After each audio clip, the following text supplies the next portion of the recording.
Cuando pensamos en las legiones romanas, es fácil imaginar filas interminables de soldados marchando con escudos en alto, lanzas listas y disciplina brutal. Guerreros de carne, hierro y fuego que conquistaban reinos, derribaban murallas y dejaban tras de sí el eco de un imperio invencible. Pero esa imagen es incompleta, porque detrás de cada formación perfecta, de cada victoria en el campo de batalla, había un sistema oculto, tan complejo como cualquier máquina moderna. Las legiones romanas no eran solo fuerza bruta, eran una red viva de jerarquía, ingeniería, medicina, logística y administración. Había escribas que no empuñaban espadas, pero manejaban presupuestos, veterinarios que atendían mulas de carga, constructores que levantaban puentes antes de que comenzara una invasión, y espías, cocineros, músicos, herreros, enfermeros, todos soldados. Todos parte del engranaje. Hoy vamos a desarmar esa gran máquina. Vamos a abrir la coraza de hierro de una legión y ver qué latía en su interior. No te vayas, porque lo que vas a descubrir no solo cambiará tu forma de ver al ejército romano, también te mostrará cómo se construyó uno de los imperios más duraderos de la historia humana. Todo imperio necesita columnas, y en Roma esas columnas tenían nombre, rostro, y cargaban hasta 45 kilos al hombro. Se llamaban legionarios rasos. Eran campesinos, artesanos, esclavos liberados, hombres comunes convertidos en soldados. Para llegar allí, primero pasaban por 4 meses de entrenamiento. 4 meses de sudor, gritos, disciplina y dolor. Aprendían a marchar en formación, a cavar trincheras, a levantar un campamento en menos de 1 hora, a combatir sin vacilar y sobre todo a obedecer sin preguntar. No importaba si sabías leer, si eras pobre o si nunca habías sostenido una espada.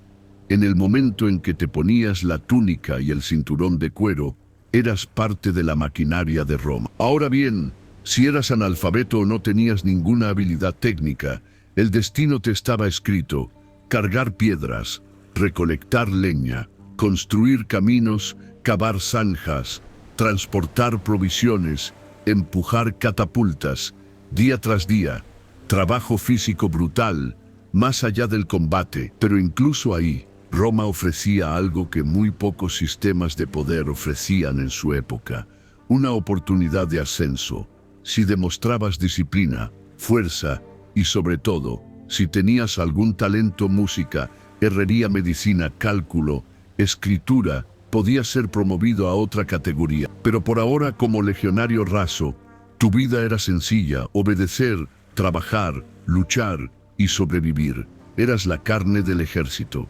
el martillo con el que Roma golpeaba a sus enemigos. Y aunque pocos recordaban tu nombre, sin ti no existía legión que pudiera marchar. No todos los soldados romanos eran lanzados a la primera línea de combate. En el interior de cada legión existía una casta distinta, silenciosa, pero absolutamente vital. Eran los llamados inmunes. ¿Por qué ese nombre? Porque estaban exentos de las tareas físicas más duras: cavar, cargar, recolectar, pero no por debilidad, sino por capacidad especializada. Un inmune podía hacer muchas cosas: un médico que cosía heridas en medio del caos, un arquitecto que diseñaba puentes sobre ríos imposibles, un herrero que reparaba armaduras en la noche antes del combate, o incluso un cornicen, el músico encargado de transmitir órdenes con su cuerno. Algunos habían traído esas habilidades desde casa, otros las adquirían dentro del ejército, demostrando talento y aprendiendo al servicio de un maestro. No cobraban más que un legionario raso, pero su valor era incuestionable. Había inmunes que eran alfabetizados, hombres capaces de leer, escribir, calcular. Ellos cumplían funciones administrativas, llevaban registros, gestionaban pagos, redactaban informes, organizaban los suministros de cera para las tablillas o controlaban los inventarios de armamento. Este tipo de soldados, aunque no portaban lanzas ni lideraban cargas, mantenían la legión funcionando como un organismo vivo. Eran el equivalente romano a médicos militares, ingenieros de combate, operadores logísticos, contadores, mecánicos y técnicos, todos vestidos de cuero, listos para luchar si era necesario. Y lo más fascinante era que, a pesar de su exención de tareas físicas, seguían siendo soldados. Marchaban, entrenaban, cargaban su gladius y sabían defenderse, porque en Roma incluso el que curaba debía saber matar. Si los inmunes eran la red de especialistas, los principales eran los que mantenían la maquinaria en marcha. Eran los suboficiales veteranos, con autoridad, experiencia y visión administrativa. Dentro de esta categoría, Roma distinguía entre dos tipos: los sciplicarii, que cobraban un salario y medio, y los duplicarii, que ganaban el doble que un legionario común. Su paga reflejaba su peso en la legión. Estos hombres no solo sabían combatir, sabían organizar, mantener el orden, delegar tareas y controlar recursos. Por ejemplo, el optio era el segundo al mando en una centuria. Asistía al centurión, imponía disciplina y sustituía al jefe si caía en batalla. Era como un teniente, pero con más años en el campo que en la mesa. El teserarius era el encargado de la seguridad del campamento. Dirigía la guardia, organizaba las rondas nocturnas y custodiaba las teserae, tablillas con las contraseñas del día. Sin él, el enemigo podría infiltrarse sin dificultad. Luego estaba el signifer, portador del estandarte de la centuria. No solo guiaba la unidad en combate, también era el encargado de las finanzas personales de los soldados. Guardaba los ahorros de cada uno, los registros de deuda y los premios por servicio. Era un oficial y también el banquero de la tropa. Por encima de ellos, el más icónico era el aquilifer, el portador del águila de la legión. Era una figura sagrada, un símbolo de honor.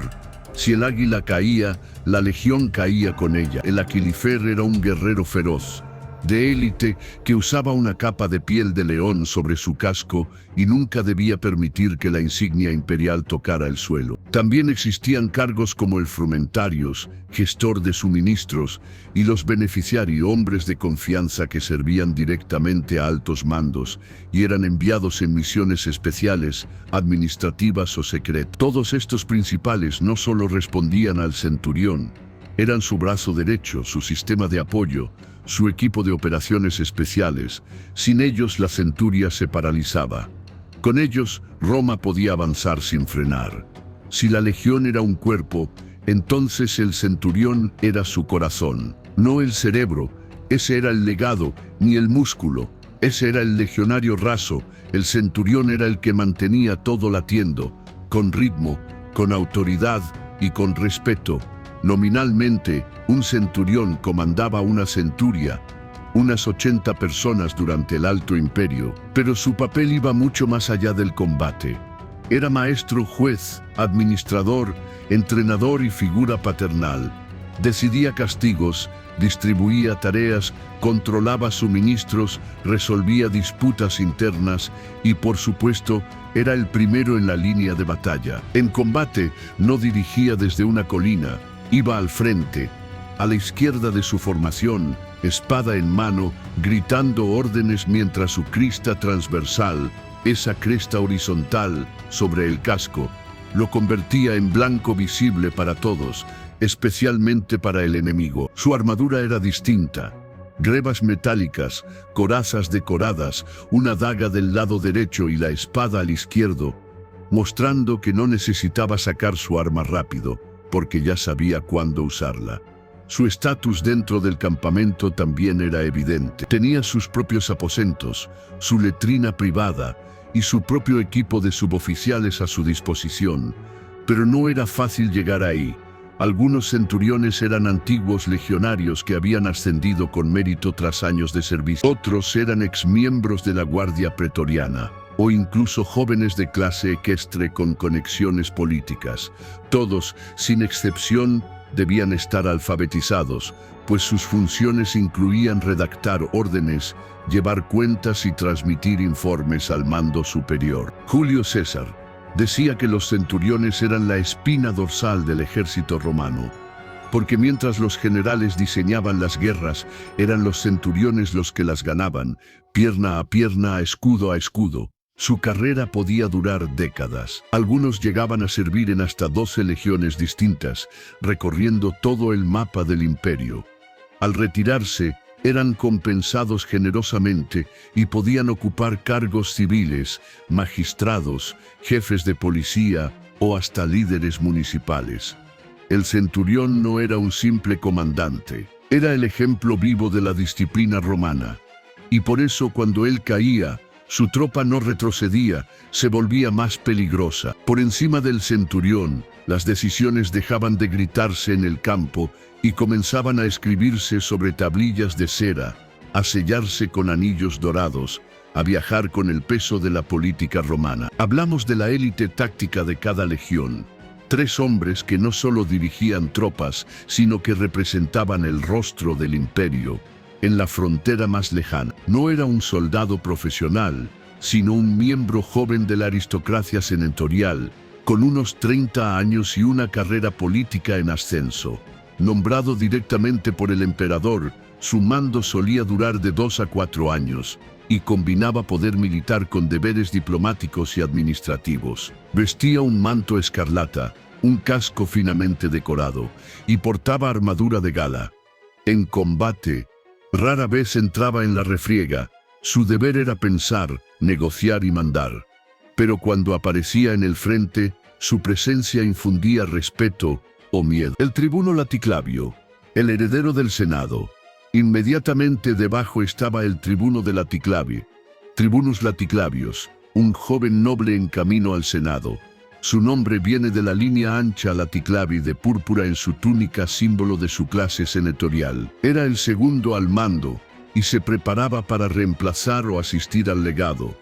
Tenía autoridad para comandar batallones, llevar a cabo embajadas y castigar infractores. Su indumentaria era refinada: manto blanco, armadura ornamentada, casco ceremonial. Era un político en entrenamiento, pero también un soldado en activo. A diferencia de los anteriores, él no era un aristócrata, sino un ex-centurión veterano, promovido por méritos.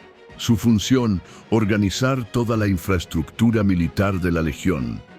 Desde construir el campamento hasta coordinar el abastecimiento de agua, alimentos, materiales y entrenamiento. Cuando el legado estaba ausente, el prefecto tomaba el control total. Era temido, respetado y muchas veces más efectivo que los nobles por su experiencia real. Su figura encarnaba la máxima eficiencia operativa del ejército romano. Estos 3 hombres, legado, tribuno y prefecto, formaban la trinidad de mando de una legión. Cada uno representaba un rostro del poder romano: la nobleza, la preparación y la experiencia. No todas las batallas se ganaban con espadas. Algunas se decidían en la sombra, con información susurrada en pasillos oscuros o interceptada en caminos polvorientos. Y para eso, Roma tenía a sus ojos y oídos ocultos dentro de la legión. Hablamos de los speculatores y los frumentari. No llevaban armaduras brillantes, ni comandaban tropas, pero su presencia podía determinar el éxito o el desastre. Speculatores, los exploradores de la frontera, su nombre viene del verbo speculare, observar. Estos soldados especializados eran exploradores, escoltas, mensajeros y agentes encubiertos. Vigilaban rutas, seguían movimientos enemigos, infiltraban campamentos contrarios, podían mezclarse con comerciantes, tribus aliadas o incluso con prisioneros. También escoltaban a los altos mandos y portaban mensajes confidenciales del legado o del emperador. Eran los agentes de campo del ejército romano. Frumentari, de logísticos a policía secreta. Originalmente, los frumentari eran responsables del abastecimiento de grano frumentum para las tropas, pero con el tiempo, su función cambió y se oscureció. Bajo el imperio comenzaron a actuar como informantes y agentes de contrainteligencia. Supervisaban regiones, infiltraban grupos rebeldes y llevaban reportes directamente a Roma. Se convirtieron en algo parecido a una policía secreta militar, tan temidos por su vigilancia que en épocas posteriores fueron reemplazados por otra fuerza. los agentes sin rebus. Con ellos Roma siempre iba un paso adelante.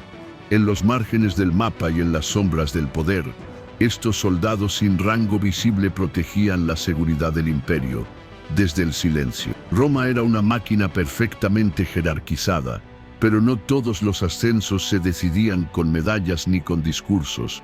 Algunas promociones se ganaban con sudor, otras con favores y algunas simplemente con suerte. La teoría era clara. Un legionario podía ascender por méritos si demostraba disciplina, coraje, talento o habilidades excepcionales. Así pasaba a ser un immunis, luego principalis y con los años quizás un optio hasta un centurión. Pero la práctica, como siempre, era más compleja. Algunos centuriones venían del barro. Habían sido soldados rasos, ascendiendo tras décadas de campañas y cicatrices. Otros llegaban desde arriba, por nombramiento imperial, por conexiones senatoriales o como premio por lealtad política. Existía una jerarquía no escrita, pero real. Algunos puestos, como el optio ad spem ordinis, eran reservados para quienes ya estaban destinados a ser centuriones. Es decir, se sabía quién iba a ascender antes de que ocurriera. Las lápidas militares, halladas en toda Europa, muestran carreras lineales. Nadie saltaba de soldado raso a legado. Cada escalón tenía que ser vivido, aunque algunos lo subieran más rápido que otros. También influía tu origen social, tu habilidad para escribir, tu forma de hablar, o a quien habías salvado la vida en el campo. Lo importante es que Roma reconocía el talento y la experiencia, y si sabías sobrevivir, adaptarte y destacar, podías ascender. Porque aunque el imperio tuviera emperadores, senadores y generales, su verdadero poder residía en ese legionario común que un día fue recluta, y que 20 años después daba órdenes con voz firme y cicatrices en todo el cuerpo. Cuando escuchas Legión Romana, quizás pienses en escudos alineados, lanzas brillando bajo el sol, o marchas marciales que hacen temblar la tierra. Pero si miras más de cerca, verás algo mucho más profundo. Verás médicos que curaban sin anestesia en medio del barro, ingenieros que construían puentes más rápido que el enemigo podía destruirlos, escribas que contaban cada daga, cada saco de grano, cada salario pagado.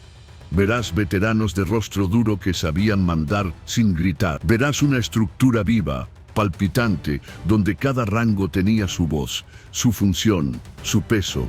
Porque una legión no era solo un ejército, era una ciudad en movimiento, con su administración, su cultura, su política interna y su memoria.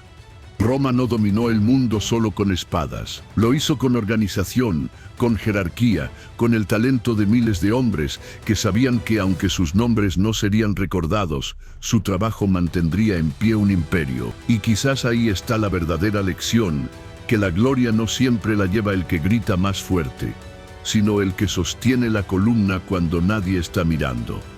¿Te impresionó el nivel de complejidad de una legión romana? ¿Conocías esta estructura interna? Déjame tu opinión en los comentarios, y si quieres seguir explorando los secretos del mundo antiguo, suscríbete, porque lo más